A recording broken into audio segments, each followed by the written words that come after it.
Hello, I'm Jack Nichols and welcome to highlights of the 2010 AutoGP Formula SimRacing World Championship.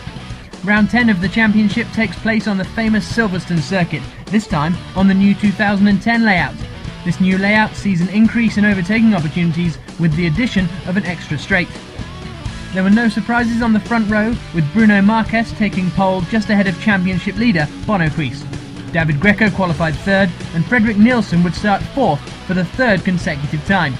Mathieu Prévost set the fifth fastest time, ahead of Lee Morris in sixth. Off the line, Huis immediately moved to the left side of the track to defend against Greco, and all cars made it through the first corner at Copse cleanly. The only change to the top 10 order came from Poniatowski, who pipped Becker for seventh.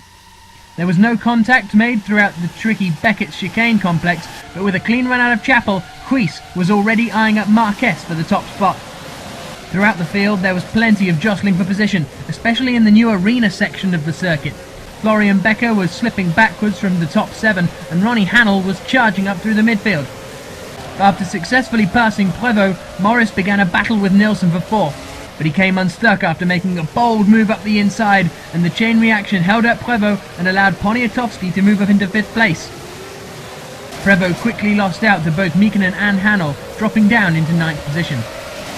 At the front, Marquez was holding off Huis for the lead, but behind, the midfield action was only just easing up. The fast-lapping Morris soon got past Poniatowski, and then one lap later he overtook Nielsen for fourth. When Poniatowski then attempted a move on Nielsen himself, Hannell jumped on the opportunity and passed two cars at once. Nielsen lost 2 positions and Poniatowski remained sixth. Hannell now had Morris in his sights and made an easy pass around the outside of Stowe. Having started in a disappointing 14th, Hannell was now up into 4th position after just 11 laps. Race leader Marquez was the first of the front runners to pit, with his teammate Greco pitting on the following lap. 2 laps later, Huis came in for his pit stop, but he overshot his pit stall, costing him a valuable 3 seconds.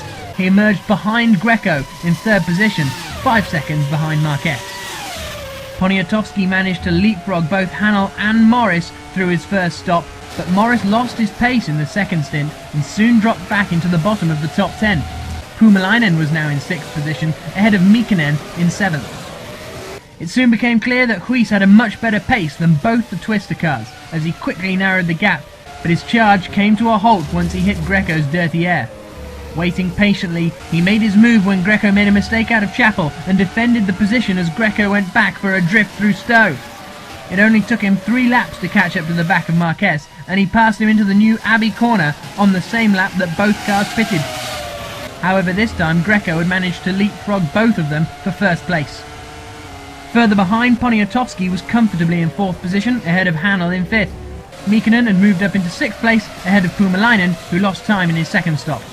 As Greco was the slowest of the leading trio, it wasn't long before Huis was back on his tail, with Marquez close behind. Desperate to hold on to first place, Greco locked up heading into Brooklands, taking to the grass and allowing both Huis and Marquez through. In 5th position, Hannell's tyres were becoming badly worn due to making an early second stop. After an incredible first stint, Hannell was struggling badly in the final 10 laps, as Mikkonen slowly caught up and then passed him. Fearing a puncture, Hannell slowed right down in the final 2 laps, so much so that Puumalainen was able to pass him down the Hanger Straight. With Marquez unable to close the gap in the final stages of the race, Bono Huis took his 4th victory of the 2010 season, increasing his lead in the championship standings. Marquez finished close behind in 2nd, minimising the damage to his championship campaign. Greco finished on the podium for the 3rd time this season, and Karol Poniatowski drove a solid race to claim 4th. Mikkonen finished in 5th, ahead of Puumalainen in 6th. Huis's lead in the championship has now increased to 26 points. With a win worth 25 points, this gives Huis some significant breathing room back to Marquez in 2nd. Rasmus Tali remains in contention for the championship in 3rd position, but he'll need some solid results to stay ahead of David Greco in 4th and Jaakko Mikkonen in 5th. There's been no change to the order of the constructors' table. With a bigger points haul, Twister have prevented Precision from running away with the top spot. Precision's lead is now just 27 points. The newly badged McCourt Precision team, formerly known as Leon Cavallo, remain in 3rd, ahead of SB Motorsports in 4th. The next race will be the German Grand Prix. You can tune in at 5:25 PM GMT on the 18th of July for the Multi-BC broadcast. To To watch the action live, go to www.formula-simracing.net and follow the links to the live broadcast. We hope you've enjoyed this presentation. I'm Jack Nichols, and we'll see you at Hockenheim for round 11 of the AutoGP Formula Sim Racing World Championship.